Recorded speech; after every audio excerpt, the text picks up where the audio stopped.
देश में राष्ट्रपति के होते हुए उपराष्ट्रपति की क्यों जरूरत पड़ी, ये आपके भी मन में सवाल उठ रहा होगा। आखिर संविधान विशेषज्ञों ने इस पद को क्यों रखा?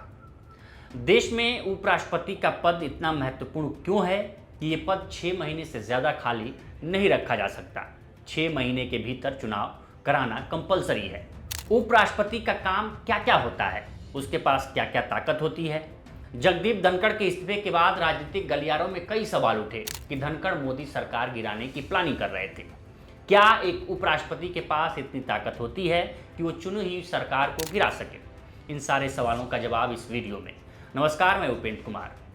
भारत में उपराष्ट्रपति का पद संविधान द्वारा स्थापित किया गया था ताकि एक संवैधानिक ढांचे में शक्ति संतुलन बनाए रखा जाए और संसदीय प्रणाली को सुचारू रूप से चलाने में सहायता मिले।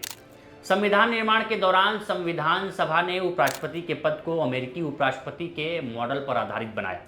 इस पद की मुख्य आवश्यकता राष्ट्रपति की अनुपस्थिति, बीमारी, इस्तीफा, मृत्यु या महाभियोग जैसी आकस्मिक परिस्थितियों में राज्य की निरंतरता बनाए रखने के लिए उत्पन्न हुई। राष्ट्रपति भारत के राज्य प्रमुख के रूप में कार्यकारी, विधायी और न्यायिक शक्तियों का प्रतीकात्मक उपयोग करते हैं, लेकिन यदि उनका पद रिक्त हो जाता है तो तत्काल उत्तराधिकारी की आवश्यकता होती है ताकि शासन प्रक्रिया बाधित न हो। संविधान के अनुच्छेद 63 के तहत यह पद स्थापित किया गया, जो राज्य की राजनीतिक स्थिरता सुनिश्चित करता है। इसके अलावा उपराष्ट्रपति को राज्यसभा यानी संसद के ऊपरी सदन का पदेन सभापति बनाया गया ताकि राज्यसभा की कार्यवाही सुचारू रूप से चले और लोकसभा के सभापति की तरह निष्पक्षता बनी रहे। यह व्यवस्था ब्रिटिश संसदीय प्रथा से प्रेरित है, जहां स्पीकर की भूमिका महत्वपूर्ण होती है। बिना इस पद के राष्ट्रपति के पद रिक्त होने पर संवैधानिक संकट उत्पन्न हो सकता था, इसलिए संविधान निर्माताओं ने इसे अनिवार्य माना। उपराष्ट्रपति का कार्यकाल 5 साल का होता है और उसका चुनाव लोकसभा और राज्यसभा के सांसद मिलकर करते हैं, जबकि राष्ट्रपति के चुनाव में राज्यों के विधानसभा के सदस्य भी आते हैं। भारतीय संविधान में उपराष्ट्रपति और उसकी शक्तियां अनुच्छेद 63 से 71 तक में उल्लिखित की गई हैं।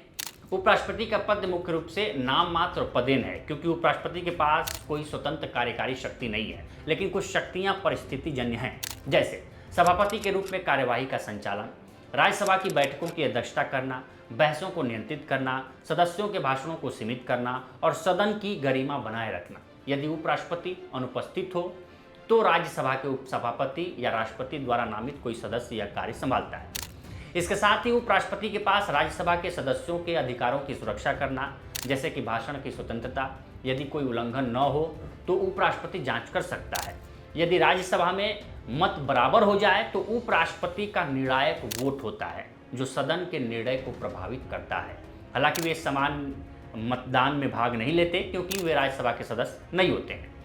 इसके साथ ही उपराष्ट्रपति के पास राज्यसभा के सदस्यों को निलंबित या निष्कासित करना, यदि वे सदन की अवमानना करें, यह शक्ति सदन की कार्यवाही को सुचारू रखने के लिए है। हालांकि ऐसी परिस्थिति आती है तो संविधान इस भूमिका में निष्पक्षता की मांग करता है, क्योंकि उपराष्ट्रपति राजनीतिक दल से जुड़े हो सकते हैं। पिछले साल जब विपक्ष के 45 सांसदों को निलंबित किया गया तो सवाल उठा कि उपराष्ट्रपति सरकार के इशारे पर काम कर रहे हैं। ऐसी स्थिति में संविधान उपराष्ट्रपति को तटस्थ रहने का निर्देश देता है।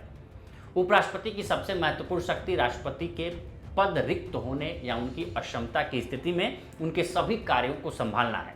यह शक्ति कार्यकारी, विधायी और न्यायिक क्षेत्रों को कवर करती है। ऐसी स्थिति में उपराष्ट्रपति के पास राष्ट्रपति की सारी शक्तियां आ जाती हैं। ये शक्तियां उनके पास तब तक रहती हैं जब तक कि नया राष्ट्रपति ना चुन लिया जाए। इस अवधि में उपराष्ट्रपति राज्यसभा के सभापति के कर्तव्यों का पालन नहीं करते, वह कार्य उपसभापति संभालते हैं। लेकिन राष्ट्रपति के अनुपस्थिति या नहीं होने पर उपराष्ट्रपति स्वतंत्र रूप से निर्णय नहीं ले सकते, बल्कि मंत्रिपरिषद की सलाह पर कार्य करते हैं, जब राष्ट्रपति का कार्य वो संभालते हैं।